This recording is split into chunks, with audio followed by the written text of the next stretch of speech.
Hey everyone, my name is Ryan and welcome back to my channel where I'll be discussing different topics on personal finance. Now today what I want to talk about is what are the tax advantages of being self-employed, or if you're doing a side hustle or side gig. Now why I want to talk about this today is because many people's jobs were affected during COVID. So a lot of people actually decide to change career paths, and they may have started a side hustle or maybe even become full-time self-employed. And so they would wonder, what are the tax advantages of being self-employed? So today we're going to dive deeper into that. Now let's get right into it.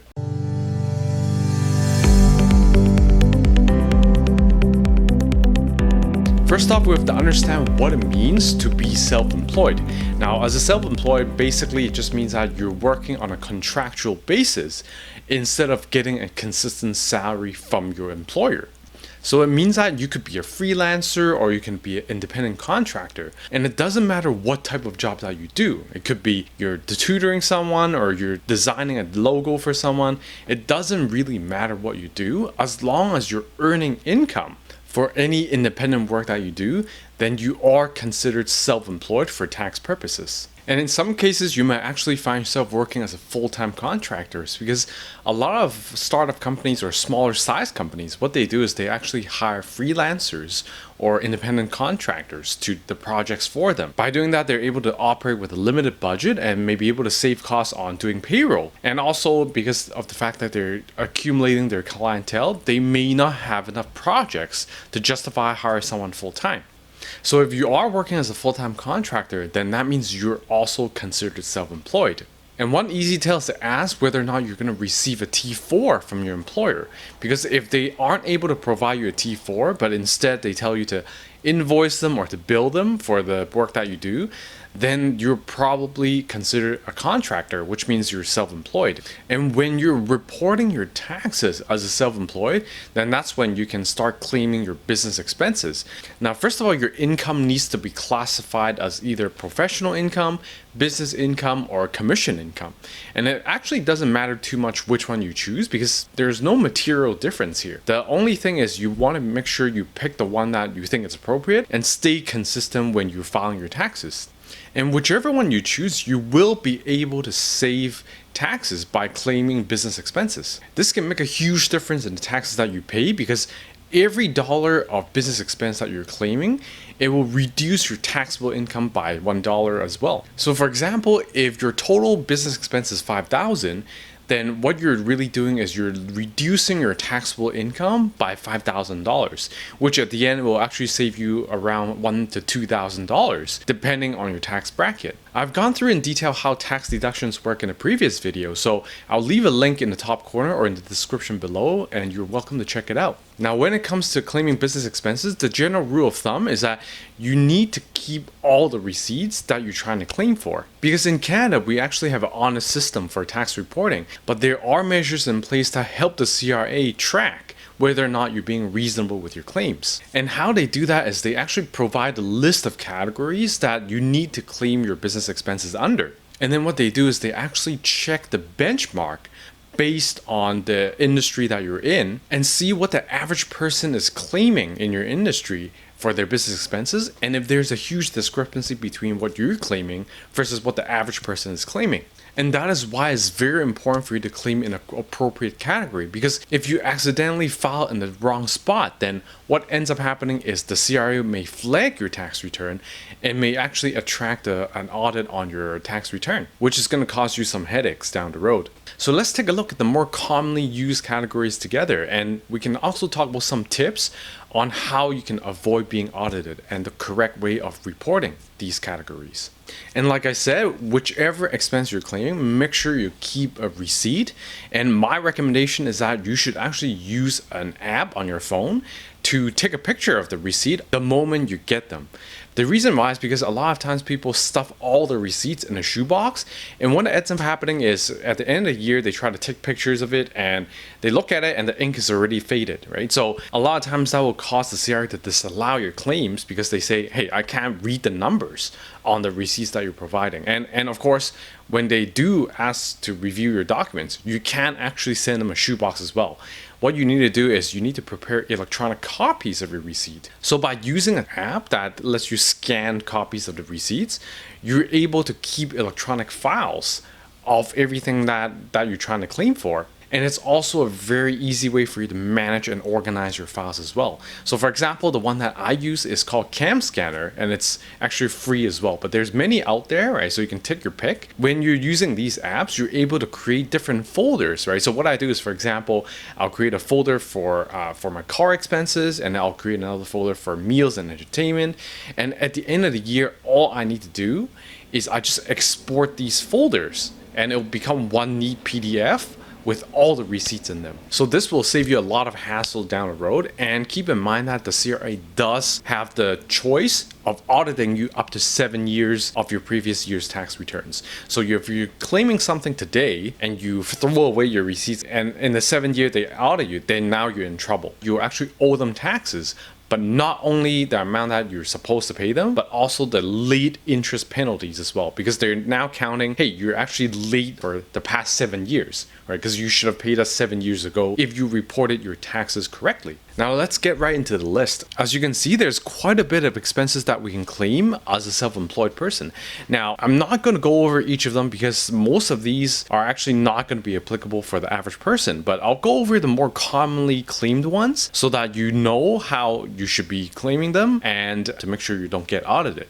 So for example, the first common one is the advertising and promotion. This actually just means it's the gifts or the product samples that you're providing to your client. A lot of times, people don't really hire advertising agencies, but of course, if they do and you're hiring someone to do your marketing for you, then that expense can be claimed under here as well. Another common one is the meals and entertainment. In here, if you have a business meal or client event, you can claim the meal cost as long as there's 2 or more food or drink items, right? But be sure to keep the receipt that lists out all the food items instead of the credit card receipt, because a lot of people make the mistake of keeping the credit card receipt that just shows you how much you paid. But in reality, what the CRA wants to see is that they want to see the list of food items, and they also want to see the name of the restaurant and also the GST registration number of that restaurant, right? So when you get a receipt, make sure you double check if the GST number is on there. If not, ask the restaurant staff to give you the GST number. Another common one is the business fees, right? So this means that if there's any annual licensing that you need to do for your business, then you can claim those fees as well. Also, there's insurance. If you need to have business liability insurance, then this can be claimed under here as well. The next one is actually the office expenses, and this is where you can claim a lot of equipment that you use for your business, right? So for example, any electronic equipment. But one thing to keep in mind is if it costs over $500, then you should actually be claiming it under the CCA or capital cost allowance. And this just means that instead of claiming the full amount of expense in all at once in 1 year, you actually have to claim it in smaller amounts, right? In different chunks over many years. So for example, if you buy a laptop or you buy a camera that costs you thousands of dollars, then instead of claiming everything at once, you can actually claim it as a CCA so that you can claim a portion of it in the first year, and then in the second year you claim another portion, and so on and so forth for many years down the road. Also, any software subscriptions that you need for your business like Dropbox or Adobe, those would be included in the office expenses as well. Another common one is the legal and accounting or professional fees. So if you've found an accountant to file your taxes, then you can claim the fee for that as well in this category. The next one is the telephone utilities. So in here, you can actually claim the proportion of your phone bill that's for business use. So make sure you go with a reasonable percentage though, because sometimes what we see clients do is they have one phone plan, but then they're trying to claim 100% of that phone bill as a business use. And that's usually going to be a problem for the CRA, because if you have one phone plan, then it's very hard for them to believe that you only use it for business and not use it at all for any personal reasons. So just keep in mind to claim a reasonable percentage. The next one is the travel expenses. Now, I would say this one is probably not a common one to claim, but I also want to bring this up because it's more for people who go on work trips, and it's also the most frequently flagged category by the CRA. You can probably guess why. It's because for people who go on a work trip, stuff like their flight tickets, their hotel accommodation costs, and their meals, their event tickets, all those things combined, usually results in a huge expense amount that they're claiming in this one category. And so when they're claiming this, a lot of times the CRA will ask for proof to back your claim up. So when you're claiming this, make sure you keep all the relevant receipts, because like I said, the CRA will likely challenge you and ask you for proof. One quick tip here though is that you want to make sure when you're making your travel plans, don't group your purchases together with a spouse or a friend that might be tagging along for fun. Because even if let's say your spouse is tagging along and enjoy the evening together after a business event, the CRA may consider that as a personal trip instead of a business trip. Then they might disallow your claims, which again would lead to a lot of tax owing and also late penalties as well. The next one is the motor vehicle expenses. Now this is where you can claim a portion of your fuel, your car insurance, maintenance, and even leasing and financing costs based on the total kilometer you drove for business compared to the total kilometer you drove over the year. You do need to keep a record of how many kilometers you drove in that year for your car if you're claiming. You should probably have a logbook as well to record how many kilometers you drove in case the CRA asks for a proof. This is where you can claim a significant amount of write-offs because the leasing and financing costs are easily in the thousands of dollars range every year. But just know that there is a limit to this as well, because they want to make sure that people aren't getting luxury cars and for their own enjoyment and saying it's for business. So there is a limit to how much leasing and financing costs that you can claim. And as an employee, there is a way for you to claim these motor vehicle expenses as well. There is one extra requirement though, is that you do need to ask for a special form that's filled and signed by your employer called the T2200. On that form, it basically outlines the job duties that you have and what type of expenses that you can be able to claim for the work that you do. So this may not be the easiest document to get a hold of depending on the type of job that you have. But if you are able to get one, then what you can do is you can then go to the T777 schedule on your tax return and report employment expenses there. The next one is the home office expenses. Now this is the one that has the biggest difference when it comes to reporting as a self-employed versus an employee. As we know, it has kind of become a norm during COVID times that we can actually work from home. And a lot of companies have allowed their employees to work from home and be able to claim their home office expenses. But the biggest difference for employees is that you cannot claim mortgage interest. So that means if you're a homeowner, then you're kind of out of luck. But if you are renting, then luckily that is eligible for claiming as home office expense. So for a lot of employees who are claiming home office expense, the biggest amount that they can write off is actually their rent.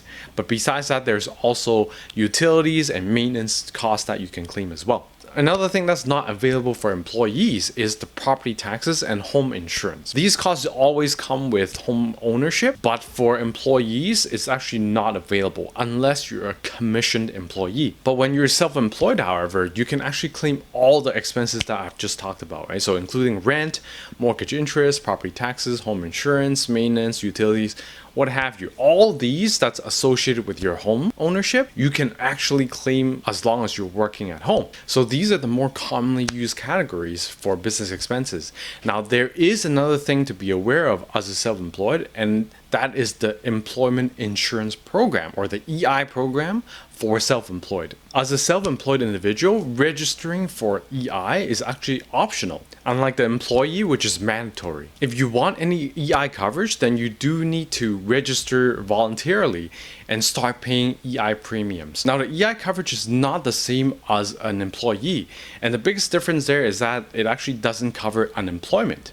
But it does cover all the other things like maternity, sickness, family caregiver, etc. So if you don't need the coverage, then you actually don't need to pay any EI premiums, which means you end up having more money in your pocket as well. One thing to note though is that you do need to be registered for at least a year, or have paid the premiums for at least a year before you can claim any EI benefits. Also, once you've claimed any EI benefits, you're not able to opt out of the program. So that means as long as you keep working, you do need to continue to pay that EI premium. So if you want to learn more details, I'll leave a link in the description below as well. Hope this video gave you a bit more clarity on what it means to be self-employed and what are the tax benefits. If you like what we talked about today, please hit the like button and subscribe to my channel for future content. And leave a comment below to let me know what type of topic you want to hear about next. Thanks again for watching, and I'll see you in the next one. Bye!